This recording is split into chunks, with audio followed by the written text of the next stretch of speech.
What's up, guys? It's almost 2025, or when I upload this, it might be already 2025. I'm not entirely sure. So today I thought I would just count down the books I read from worst to best. I actually did not meet my Goodreads reading goal this year. I had a goal of 30 books on there.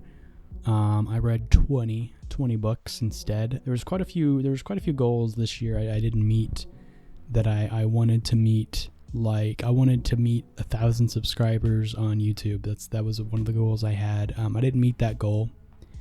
Maybe it was too lofty of a goal. I know 1,000 subs isn't much to some people, but it would be a lot to me. And then I had another goal of reading 30 books, and I didn't meet either of those goals, but that's okay. That's okay. Where I did strive to meet the goal. I didn't quit. So, that's all you can hope for, but there I improved. So that's good. So yeah, today I'm this is going to be kind of a rambly video. I didn't really script this out. I just made a list of all the books I read from worst to best, and I'm just going to count down. So some of these are in like either there was only like one book I really disliked that I read this year. The other ones I just may have not liked as others on the list, so I had to put them lower than I would have liked compared with the other books I read. So yeah, let's get into reading here. Or let's get into this list here. Number 20, the worst book I read this year was Clara and the Sun by Kazuo Ishiguro. I think that's how you say his name. He's a very popular author right now, but I thought this book sucked. It won a Pulitzer Prize. It was either nominated for a Pulitzer or it won a Pulitzer. And as I read that book, I realized the Pulitzer means nothing to me now. It means nothing. That book, it was just mediocre to me. I'm going to be honest. It was mediocre. Was not a fan. If you don't know what Clara and the Sun is about, it's about a artificial friend. It's like a robot or an AI sort of thing, but they're sort of human-like. And the first half of the book is about this artificial friend named Clara, who is sitting in a store basically waiting to get bought. She just sort of, and it's this store of all these artificial friends, and they're just sort of all standing in this store like toys in a toy aisle. I guess they're made for children. The artificial friends are. So she's waiting to meet her human person, and she does. Her name's Josie, and then we find out later why Josie needs an artificial friend, and I'm not going to spoil it. It's just, and the ending too. The ending just, it pissed me off. The ending just pissed me off. Which moves on to our next book, number 19, worst book I read this year. And it wasn't a bad book, I will state that. It wasn't a terrible book. The ending just ruined it for me. It was I'm Thinking of Ending Things by, actually, who wrote this? I think his name was Ian Reid. Yes, by Ian Reid. This book made me mad. The ending did. I read it in like a day and a half, is how good it was. It was a good book. The ending just sucked. The whole journey to get there was good, but the ending just ruined the rest of it for me. I'm not going to spoil the ending. Read it yourself. But fix my hair here. God, my terrible ass hairline, bro. Maybe I should just shave my head going into the new year. What do you guys think about that? I've done it before.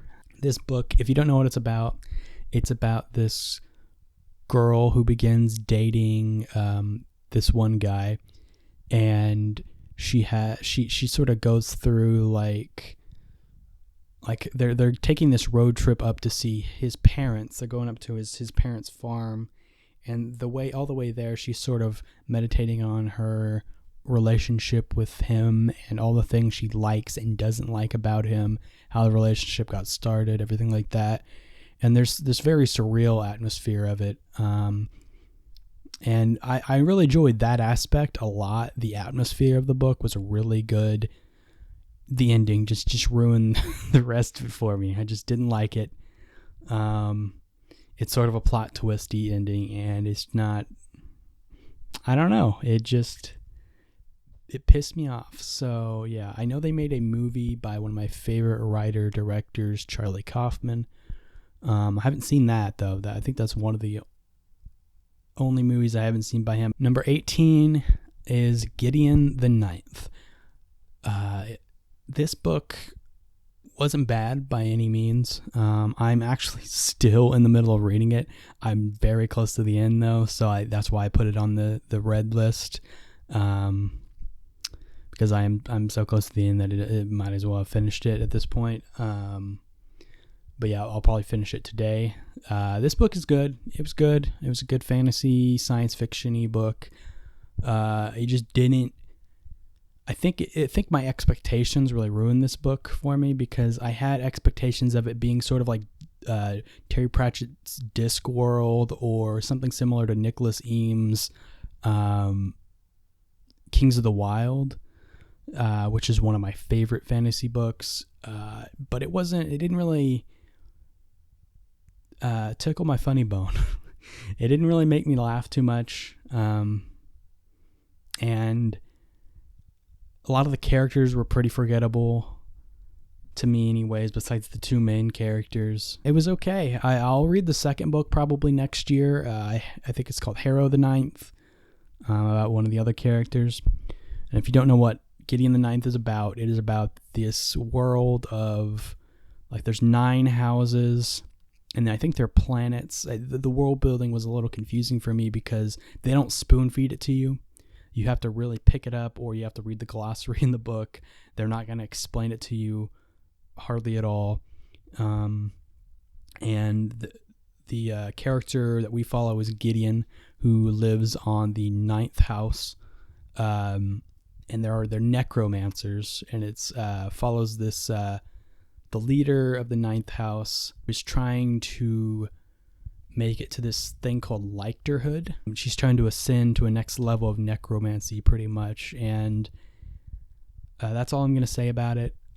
They go to a planet, another house, where they meet all the other houses, and there's just like political intrigue and stuff, and it just wasn't my cup of tea. It wasn't a bad book, but I didn't find it as enjoyable as I wanted it to be. So the 17th book, the worst book I read this year. This book was absolutely gross, disgusting, and I probably won't read it again, but it was American Psycho by Bret Easton Ellis. Love the movie. This book just grossed me out. I did a video on it. I know it was the last video I did. It just, I loved the themes of the book. It just grossed me out. It wasn't a fun book to read. The movie I thought was better. Yeah, it grossed me out, and it was, yeah. 16. It's another Bret Easton Ellis book. I put them very close together. Less Than Zero by Bret Easton Ellis. This was his first book, actually, that he wrote. I think he was still in college when he wrote this, and as far as that goes, that's amazing. I thought it was a great sort of coming of age, I guess, yeah. Coming of age book about these disaffected youth, rich kids that do too much drugs and party all the time. That's pretty much the book. There's some themes of like abuse and consent and addiction, and I really enjoyed all of that. It just got to the point where I was reading it, and you start to feel like the kids in the book, which I think Bret Easton Ellis was trying to do, but you start to feel like the kids in the book where you're just apathetic to anything bad happening. But I get like that with a lot of Bret Easton Ellis's books. Well, the two I've read, American Psycho and Less Than Zero, I've noticed a similar pattern where I'm apathetic to a lot of the violence and drug use and all of that because it's just constant, and I think he tries to do that. Really, I think it's intentional, where you're just given so much like terrible stuff happening all the time, and you just don't care about any of it at the end, because you're just like, oh, what next disgusting thing is going to happen? What could be worse than this? But yeah, I think overall, though, I enjoyed Less Than Zero much more than American Psycho because it felt more, I don't know, I felt the characters were more human-like. Obviously, American Psycho, Patrick Bateman's not supposed to seem human-like, I don't think. But yeah, I enjoyed Less Than Zero quite a lot more. Now, after that, another disgusting book by a different author, Filth by Irvine Welsh. Filth, I also did a video on, is a disgusting book, but I did enjoy it more than American Psycho. The characters I felt more attached to, at least not the main one anyways, but the other characters I felt more attached to. It made me laugh at times despite how disgusting it was. But if you don't know what Filth is about, it is about a cop, a manipulative shitbag of a cop, like worse than an average cop. He is terrible. Like, even to other cops, he sucks. Like, he's just out for himself and himself only. And he's just terrible, terrible person. And he's not a mind that you want to read about for 400 or so pages. I think that was about how much it was, how long the book was. But yeah, it just grossed me out. But it was funny at times, very funny. I think Irvine Welsh can write some hilariously disgusting stuff, but where it still makes you laugh at times just because of how messed up it is. And I think Bret Easton Ellis could probably, which I haven't read Bret Easton Ellis's later work, but I don't know, maybe you could learn a little bit from Irvine Welsh, no offense to him. Number 14. Now, this book isn't bad either. It was Microserfs by Douglas Coupland. And this book was very interesting. I loved the beginning. Absolutely loved the beginning. If you don't know what it is about, Microserfs is about these group of coders at Microsoft in the 90s. And the first half of the book is they're at Microsoft working, and they sort of have no lives. And that's all they pretty much do. They eat like crappy food, and the main character makes jokes that they basically view Bill Gates as God, and just all this stuff, and it's really interesting. But the later half of the book is they leave Microsoft and they start their own company, and they go to Silicon Valley, and it didn't interest me as much. I thought it was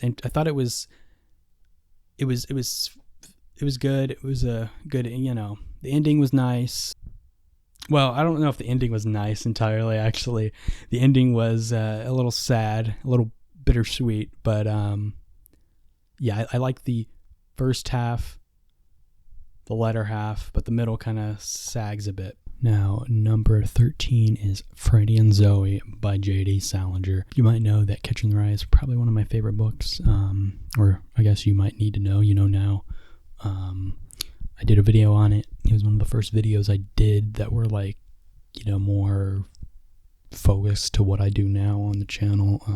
Catcher in the Rye is one of my favorite books, so I thought I'd give a read to J.D. Salinger's other works, which there aren't that many of. They published 9 stories, the collection of 9 stories, and they also published Franny and Zoe. And Franny and Zoe was a good book. I really liked the first half though more than the second half of it, because it was basically just 2 short stories combined, because they follow the same characters. But yeah, I really liked the first half of it. The second half was good. It just, some parts were just really just a slog with not real, I didn't feel like there was much meat to it, you know what I mean? Like there wasn't much like some parts of the second half, but the very first half of the book was really good.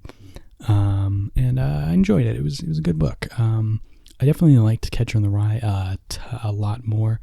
And I know J.D. Salinger didn't really publish too much, I think because of Catcher in the Rye, because of how popular it made him, so he didn't really publish too much after that, which is really kind of sad to me anyways, because I think I really would have liked a lot of his other stories. And I know that the J.D. Salinger, the people in control of his estate or whatever, I know they have a lot of stuff that he's written that they won't publish.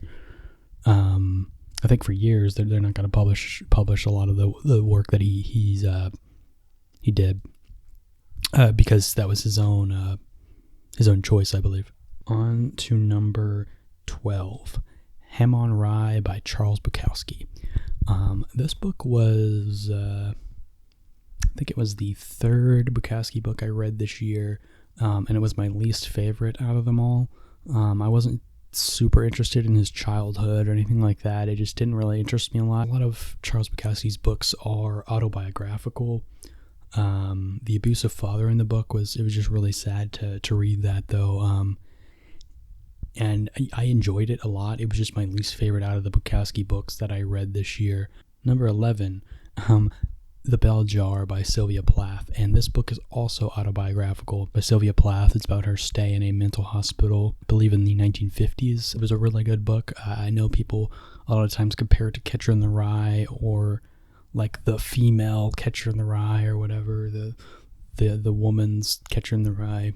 I related a lot to Sylvia Plath's character. Edith? What was it?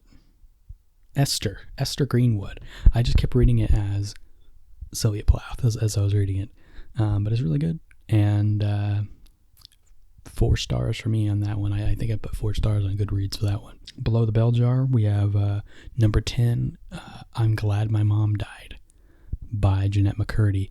I struggled putting this on the list anywhere because, like, I really enjoyed it, and it was a memoir, so, like, who am I to just review her life experiences? But I guess reviewing how it was written, I guess. There's a lot of stuff I really enjoyed about this book. Hearing her, her experiences as a child actor was just really interesting and devastating. Don't go into that. I'm Glad My Mom Died expecting all this gossip about Hollywood or whatever. I think some people were expecting that when they read it, maybe, but mostly it's about Jeanette McCurdy's relationship with her mom and how that affected her life, from acting to an eating disorder to how she viewed herself. And it just, that part really, their relationship was just incredibly difficult to read at times, especially the part where it's mentioned that her mom was telling her about basically ways of like not eating, I guess. I'm not sure what counting calories and stuff like that. The way the mom was teaching her mom was teaching her that, and that was hard to read. So I put it at number 10 because while I enjoyed it, I didn't enjoy it as much as some of the other fiction that I'd read this year, but it was a good book, great book. Recommend it. The only note, I did want to hear more about her time on iCarly, I think, and I think a lot of people were, because she sort of skips that, and it seems very intentional that she skipped that. I know it's mentioned in the book too, as she was leaving the show Sam and Cat, that she didn't sign an NDA, so maybe she has other plans to write something about her experiences on iCarly and just didn't want to put that in this book, because she does skip over like 2.5 years, and it is like a big skip. And I wanted to hear more about that, but if she didn't want to talk about it, that's her thing. It's a memoir, her own memoir, so Moving on to number 9, The Employees by Olga Ravin. And I think I'm pronouncing that right. I believe she's a Danish author, I think. I believe The Employees was her first book translated to English, and I think it came out in 2022.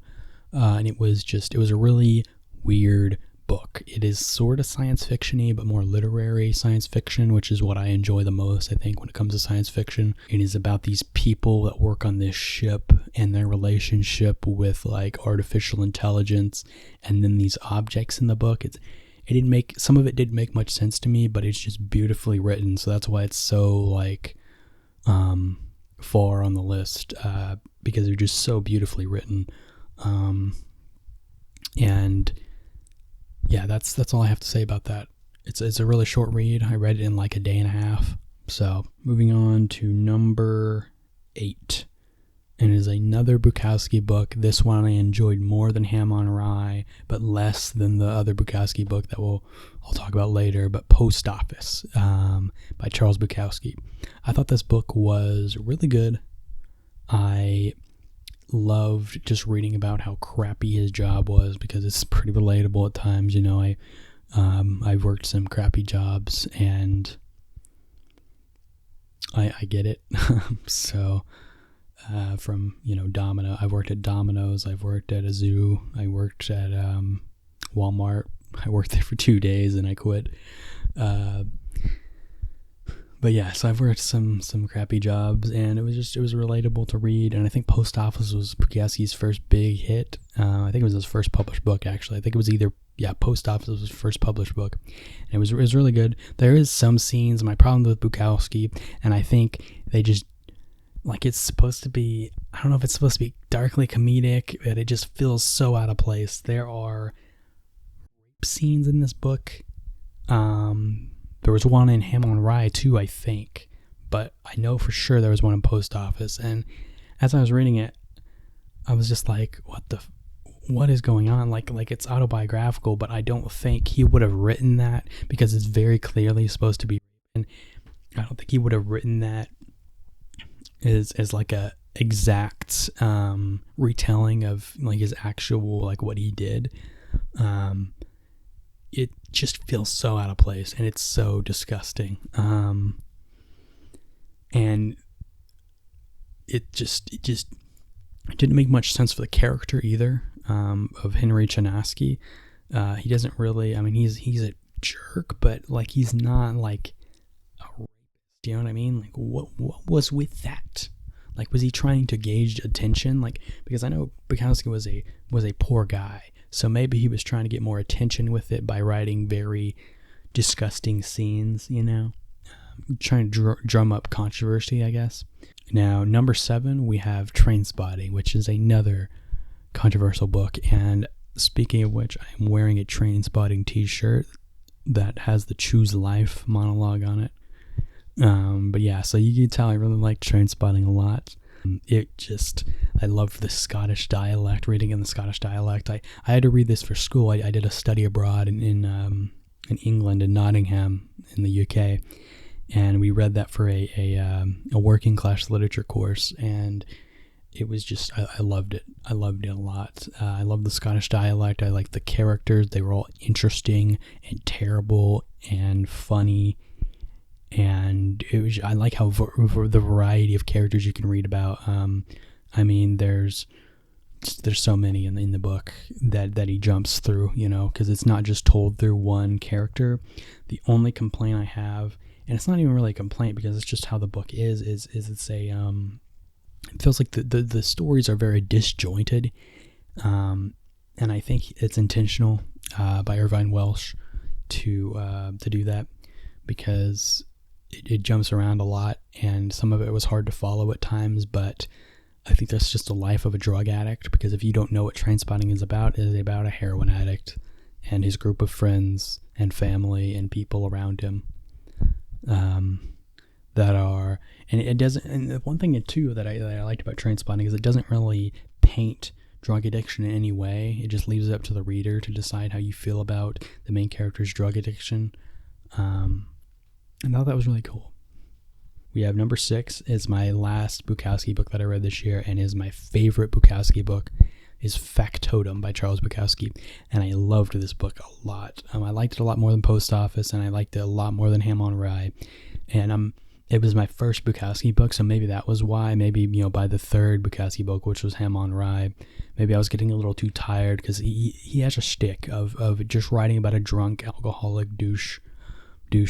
But he's not just an alcoholic douche. He's a lonely alcoholic douche that thinks about things. And Factotum, I liked it a lot. It's about him wandering around, sort of going from job to job, working on these weird jobs, trying to write stories.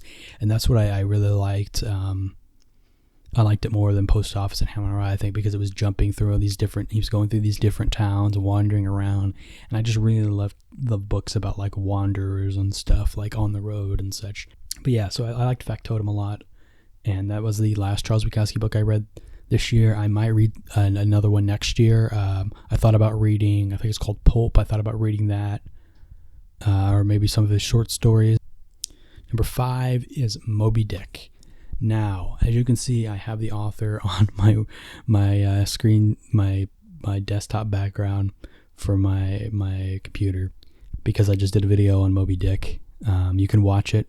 Depending if I get this one out before my video on Moby Dick, I'm still in the process of editing it. But if you watch that, I did like Moby Dick a lot. To me, it felt like I was staring at a painting the whole time, though, or reading an encyclopedia at sometimes. But it was a beautifully written encyclopedia, is what I can say.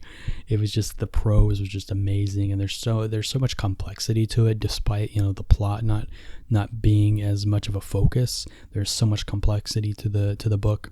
Like, there's so many biblical references and historical references and philosophical references, and the characters are all deep and interesting, and there's funny. There's comedy to it as well. But I think a lot of people just get dragged down by the chapters on whaling and whale anatomy, which is understandable, because who wants to read about whale anatomy besides Herman Melville? I mean, I feel like he's the only one. He was just so interested in whales, and nobody else got it like he did, Number 4, I have The Road by Cormac McCarthy. I believe, so this is a Pulitzer Prize winner as well. I read 2 Pulitzer Prize winners, or at least Pulitzer nominated. I don't know if Claire and the Sun was a Pulitzer winner, but I know The Road was, and I think it was earned. I loved this book. It was beautiful. I have so many passages underlined in it. The relationship between the father and the son was interesting. The atmosphere of the book, they don't give too much away about the apocalypse. It's just about the relationship with the father and the son as he navigates this terrible world. And there's just, gosh, it is oh man, the ending too was just, it was such a good book.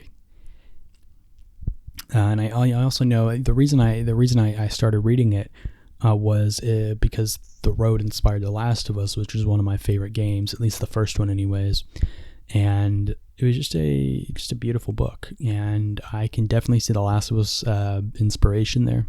Number 3, we have A Clockwork Orange by Anthony Burgess, and I loved this book a lot. I've been reading so many books about terrible people this year, this one included, but it was a good book. I've not yet seen the movie adaptation of it, and I want to. I know most people watch the movie adaptation before they read the book, but I thought this book was very good, and Alex as a character was interesting. The language of it was really cool. I loved the language of it, and like the Razadukes. I got my my droogs.